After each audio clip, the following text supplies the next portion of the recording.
चंदा मामा को तो चूम लिया है, अब सूरज चाचू की बारी है। आदित्य L1 एकदम तैयार है, एक नई गाथा, एक नया इतिहास लिखने के लिए। अभी 10 दिन ही तो बीते जब हमने एक नया इतिहास रचा था और हम चंद्रमा के उस कोने तक पहुंचे थे जहां दुनिया का कोई देश नहीं पहुंच सका था। हमारे वैज्ञानिकों ने सबसे मुश्किल काम कर दिखाया था। पूरी दुनिया हमारे वैज्ञानिकों को सलाम कर रही है, लेकिन हमारे वैज्ञानिक इतने भर से खुश होने वालों में नहीं है। चांद से छूटे तो सूरज की खबर लेने की पूरी तैयारी है। आज के इस वीडियो में हम आपको बताएंगे भारत के पहले सूर्य मिशन आदित्य L1 से जुड़ी तमाम बातें। वीडियो में हम बेहद सरल, सहज और सीधे शब्दों में इस पूरे मिशन से जुड़ी ढेरों बातों को जानने समझने की कोशिश करेंगे, तो बने रहिए हमारे साथ इस वीडियो के आखिर तक। सबसे पहले हम समझाते हैं आदित्य L1 को। आदित्य L1 सूर्य की स्टडी करने वाला पहला भारतीय मिशन है। यह अंतरिक्ष यान सूर्य और पृथ्वी के बीच स्थित पॉइंट L1 की कक्षा में रखा जाएगा। इसके नाम के पीछे भी एक वजह है। आदित्य सूर्य का ही दूसरा नाम है और L1 वो पॉइंट है जहां उसे स्थापित किया जाना है, इसलिए इसका नाम आदित्य L1 रखा गया। L1 को लाग्रांज बिंदु या लाग्रांज पॉइंट भी कहा जाता है। L1 पृथ्वी से लगभग 1.5 मिलियन यानी 15 लाख किलोमीटर दूर है। इस मिशन का उद्देश्य सूर्य से जुड़े तमाम तरह के अध्ययन करना होगा। इसरो की आधिकारिक वेबसाइट पर मौजूद जानकारी के मुताबिक आदित्य L1 के मुख्य उद्देश्यों में सूर्य के क्रोमोस्फीयर और कोरोना की गतिशीलता, सूर्य के तापमान, कोरोनल मास इजेक्शन, कोरोना के तापमान, अंतरिक्ष के मौसम समेत तमाम और पहलुओं का अध्ययन शामिल है। यहाँ हमने बार बार कोरोना शब्द का इस्तेमाल किया। ये कोरोना वायरस वाला कोरोना नहीं है, बल्कि ये सूर्य का कोरोना है। सूर्य के सबसे बाहरी क्षेत्र को कोरोना कहा जाता है, जिसका टेम्परेचर लगभग 20 लाख फ़ारेनहाइट तक होता है। आप में से कईयों के दिमाग में एक सवाल जरूर आता होगा कि जब हम चांद पर उतर सकते हैं तो सूरज पर क्यों नहीं। सबसे पहले तो हम ये जान लें कि चांद की तरह सूर्य की सतह ठोस नहीं है, बल्कि सूर्य तो हाइड्रोजन और हीलियम गैसों से मिलकर बना है। यानी जब सतह है ही नहीं तो भला लैंड करेंगे भी तो कहां। सूर्य से पृथ्वी की दूरी लगभग 15 करोड़ किलोमीटर है। फिर आदित्य L1 सिर्फ 15 लाख किलोमीटर दूर से ही क्यों सूर्य की स्टडी करेगा? इसे समझने के लिए हमें थोड़ा गहराई में जाना पड़ेगा। जिस तरह से पृथ्वी का गुरुत्वाकर्षण बल होता है, उसी तरह से सूर्य का भी गुरुत्वाकर्षण बल होता है। सूर्य का मैग्नेटिक फील्ड पृथ्वी से कई गुना ज्यादा होता है। अगर पृथ्वी और सूर्य के ठीक बीच में कोई ऑब्जेक्ट रख दिया जाए तो सूर्य का मैग्नेटिक फील्ड पृथ्वी से ज्यादा होने के चलते उसे अपनी ओर खींच लेगा। हालांकि दोनों के बीच गुरुत्वाकर्षण बल के अलावा भी ऐसे कई बल होते हैं जो अपना प्रभाव डालते हैं। इसलिए जरूरी है कि दोनों के बीच कोई ऐसी जगह हो जहां ऑब्जेक्ट स्थिर रह सके। लाग्रांज बिंदु यानी पॉइंट सूर्य और पृथ्वी के बीच ऐसे ही पॉइंट्स हैं जहां कोई भी ऑब्जेक्ट स्थिर रह सकता है। इस तरह के 5 लाग्रांज पॉइंट हैं, जिनके नाम L1 से लेकर L5 तक है। इनके नाम Italian French mathematician Joseph Louis Lagrange के सम्मान में रखे गए हैं। अब अगर लाग्रांज पॉइंट 5 हैं, तो फिर आदित्य के लिए L1 ही क्यों? इसरो का कहना है कि L1 के आसपास रखे गए सैटेलाइट से सूर्य को बिना ग्रहण के लगातार देखा जा सकता है, जिसके चलते सूर्य की गतिविधियों का अध्ययन लगातार और रियल टाइम में किया जा सकेगा। हालांकि आदित्य की यात्रा इतनी आसान होने भी नहीं जा रही है। पृथ्वी से 15 लाख किलोमीटर की दूरी तय करने में इसे लगभग 4 महीने का समय लगेगा।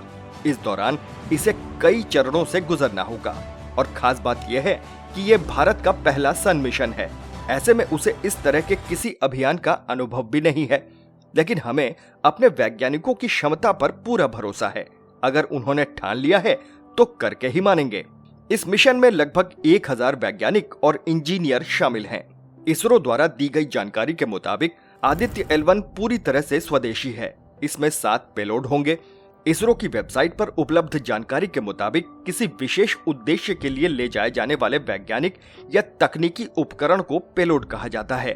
आदित्य L1 में लगे 7 पेलोड पूरी तरह से भारत में अलग अलग तकनीकी संस्थानों द्वारा बनाए गए हैं। इसमें से 4 पेलोड सीधे सूर्य की, जबकि बाकी 3 अन्य गतिविधियों की स्टडी करेंगे। भारत से पहले नासा, जर्मनी और यूरोपीय स्पेस एजेंसी का उपग्रह यहां पहुंच चुके हैं। यानी भारत यहां पहुंचने वाला दुनिया का चौथा देश बन जाएगा।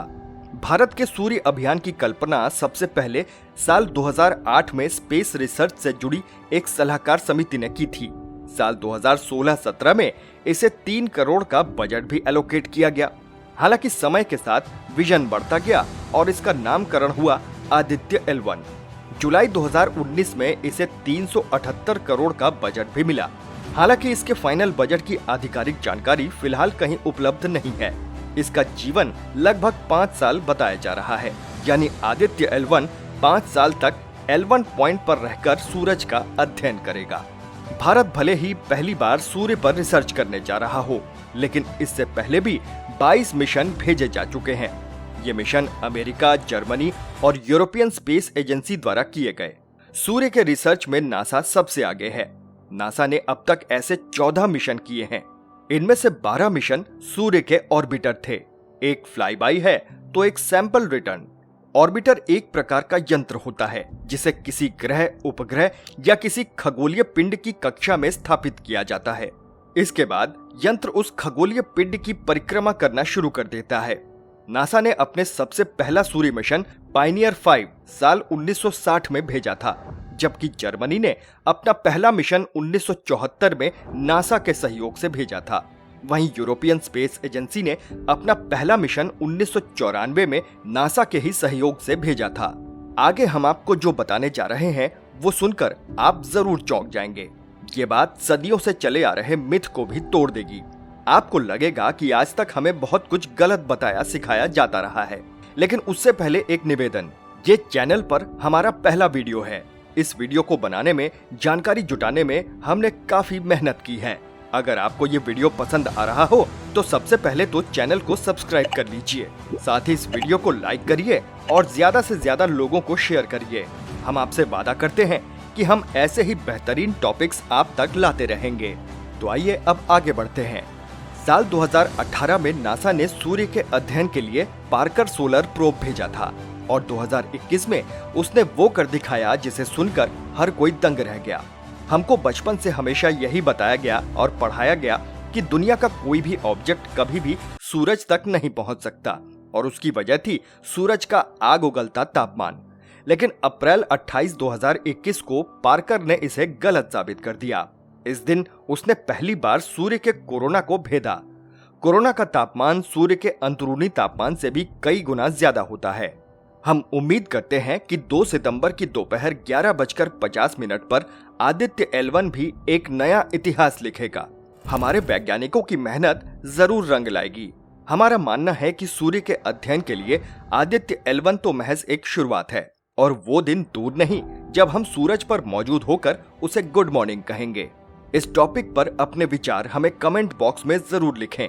अगर वीडियो पसंद आया हो तो बिना लाइक किए न जाएं। प्लीज इसे ज्यादा से ज्यादा शेयर करें और चैनल को सब्सक्राइब करें। आपके लाइक्स और कमेंट्स ही हमारा मनोबल बढ़ाने का काम करेंगे। हमें पूरा विश्वास है कि आपका सपोर्ट हमें जरूर मिलेगा। फिर मिलेंगे एक नए वीडियो के साथ। नमस्कार।